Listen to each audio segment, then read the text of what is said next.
My name is Natalie, and I have an interview with one of the members of the horror punk band The Other on June 26, 2015.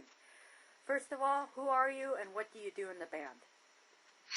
My name is Usher, and I'm the singer of The Other, have been the singer from the very first day the band was founded, and I hope to remain that front guy till the end of the band, and I hope that's going to take another 50 years. Can you give me the reason as to why you went with calling the band The Other? Who is The Other? Is it somebody, or is it just the name? Well, we did give it a little thought, because there's always this thing that you call the other, that thing that is always strange and alien to you, like in psychology, there's this thing called the monstrous other. So something that we cannot comprehend, but looks a little human, a little bit like us, but is not the same. Like for example, Dracula would be something like a monstrous other. Looks human, but is definitely different. So that's why we call the band The Other, because obviously we like horror things, and The Other is, something strange and weird and alien and different. So it definitely reflects who we are or who we want to be. Your style is horror punk, obviously, but what sets you guys apart from all the other guys out there? That's a good question. We're the best. No, seriously, I think, we started out being a Misfits cover band in 1999, and then slowly found our way to find our unique sound. And I think now we have the perfect mix of the horror punk roots, the Misfit style, but we mixed a lot of metal riffs in there. We have a lot of gothic atmosphere.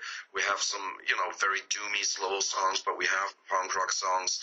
And I think this diversity that The Other has sets us apart from a lot of the three-chord horror punk bands. And that's not to discredit them. There's a lot of great bands out there, but I think you can pretty much tell our style when you hear the other song, and I think it's a little different to a lot of other bands out there, not meaning to sound arrogant.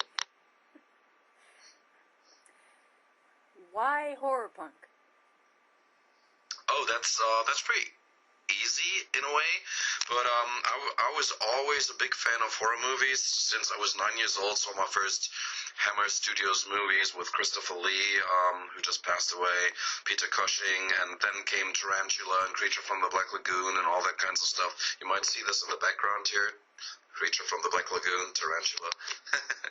And so then, after listening to a lot of metal, a lot of 80s metal, especially Kiss and Alice Cooper and stuff like that, I discovered punk rock for me when I was a young teenager, like Bad Religion, the Ramones, Sex Pistols, all that type of stuff.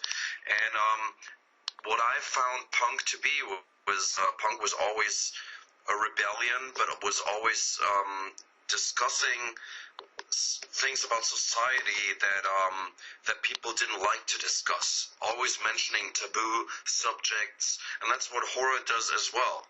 Horror always touches upon issues that other movies will not touch. So I think that horror and punk rock form like an unholy alliance, if you want to call that.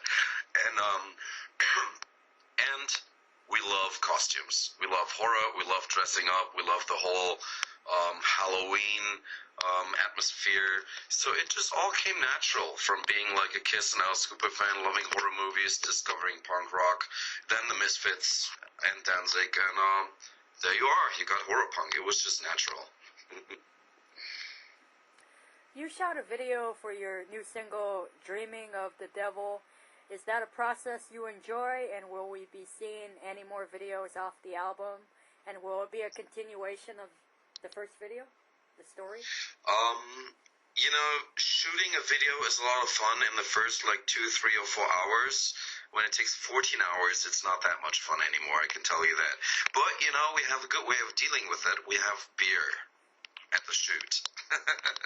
So after a while, you're getting a little relaxed, and you just have fun, and it's great. And it's going to be a good video. This video turned out even better than what we anticipated, and we're very happy with the result. We've done videos before that were great, but this one looks very, you know, like we spent a lot of money, which we didn't. But the guy who recorded us did a good job, so we're very happy with it, and especially since it was received so well. The producer actually asked us if we wanted to do another one with him, which we definitely want to do because he's a really great guy. And so the next video is going to be for either the song Bloodsucker or the song Doll Island. We have to make up our mind, but yeah, there's going to be a new video, and you know, seeing the results is what makes us doing this. I would love to do like a whole movie, but we're not good actors, so I guess it's got to be music videos until then. You're upon your 666 album to date. Good one. Fear Itself. What makes Fear Itself? Well, Fear Itself was actually something that Franklin D. Roosevelt said. There was he said there's nothing to fear but fear itself. And my interpretation was that a lot of people are frightened by things that they don't need to be frightened by. On the cover we have the spider and the maze. You know, like people are frightened by spiders. I am too.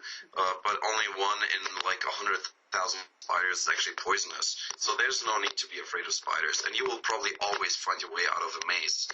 So that's like something that you don't actually need to be afraid of.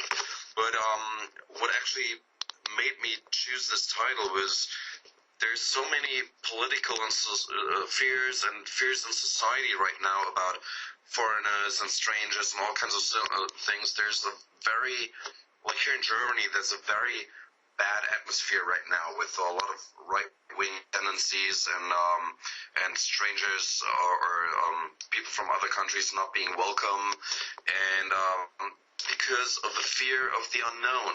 People don't know who these people come to our country are. They need to get to know them, because then they will lose the fear of these people. It's just a fear that is not reasonable. Just get to know those people, lose your fear, and then everything's going to be good.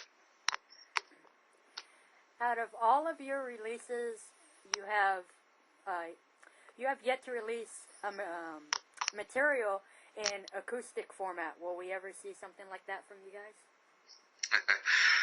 Another good question, because our guitarist Ben Crow and I recently played a show at a party for my ex-girlfriend who turned, I don't know, 35 or 32, I don't know, can't remember. Well, she asked us to do an acoustic set, and we did. Then we found out that our songs, punk rock songs, don't sound so great in acoustic forms. You need like the two guitars and this and that, so just having one guitar and a singer doesn't sound that great. It was cool at the party, everybody loved it, but recording our songs in acoustic versions, we need to really make them different. We need to choose different chords and different ways of, playing, different ways of picking the strings and everything, and that's a lot of work. So there might be a chance, but it's not a priority. How about doing a live album or live DVD? Have you had any thoughts on doing something like that?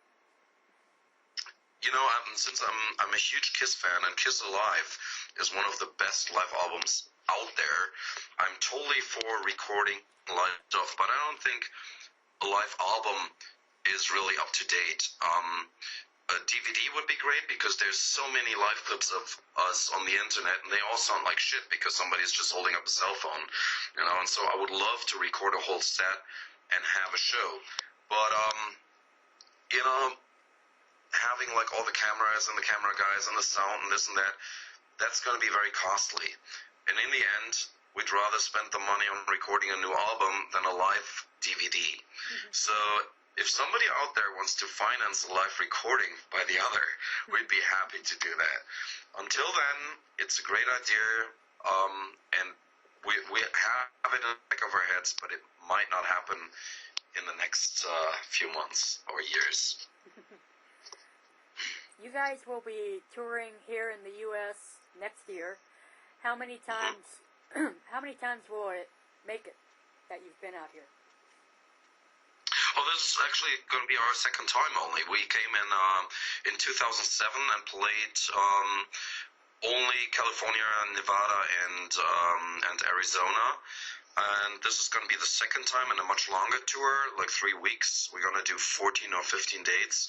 It's going to be very hard, driving 10 or 12 hours from show to show and then playing. And over here we drive in a nightliner. We have like a big bus with bunks and everything. And we have a driver driving us through the night while we sleep. That is not something that we can do in America because we're just simply not that big over where you guys are. So it's going to be a really nice van tour of 15 days, and we're really looking forward to playing on the West Coast. Next time, East Coast. That's another plan, like for maybe late 2016. But we love playing the US. We really do. It's just, I've been to America more than 30 times, and playing there as a band is I've dreamt of playing in America when I started making music, so it's great that it's happening again. Since you have so many albums, does it keep getting more difficult to put together a set list? Oh man, totally, yeah. And we're really arguing about this in the rehearsal room because everybody has different songs. I'm the guy who likes to play the songs that people want to hear. We have some songs like from the first albums. There's Beware of Ghouls. There's The End of Our Time, In the Dead of Night, whatever. There's songs that we've played since the beginning and that people love to hear. But then there's, for example, our drummer who always says, let's play more obscure stuff that we haven't played for 10 years, which I can totally understand as well.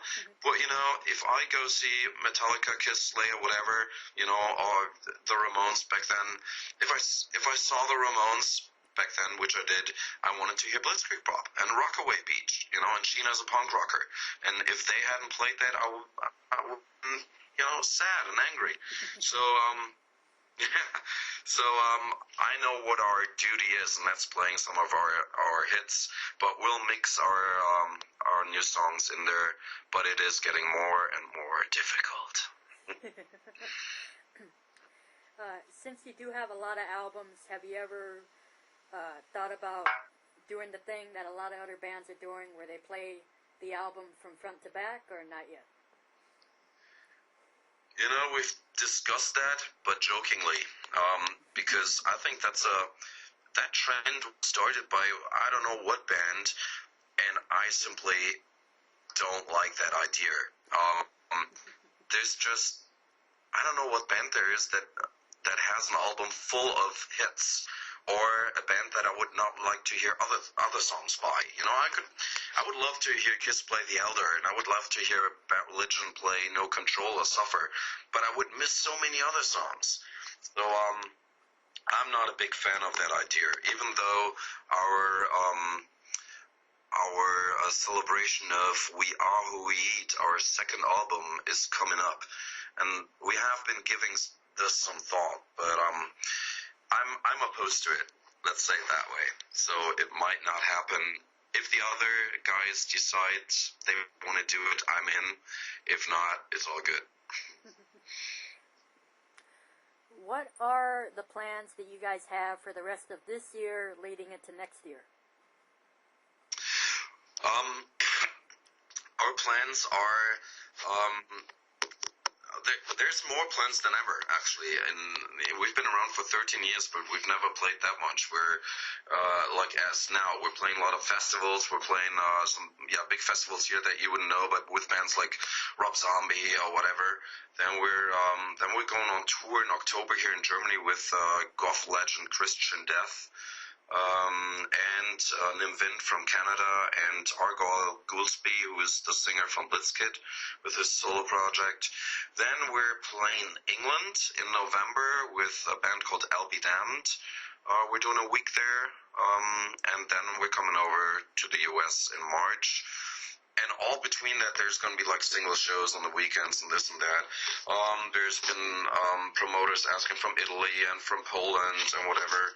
I hope to return to Moscow someday. yeah, we're trying to keep busy and getting out there, but we do all have our regular jobs, so, you know, it's kind of hard to play that much. And do you have any last words for the fans or a potential new fan that's just discovering you guys? Well, it's going to be a lot of new fans, that's for sure, because, I mean, we know a lot of people in America, and we get lots of feedback on Facebook and everything, but I do realize that we're virtually unknown over there, except in the horror punk scene. So I would really appreciate it if the people out there, you know, listening to this or seeing the interview or whatever, would just take a time and check out this new horror rock band from Germany, because I'm pretty sure you have not heard anything like this.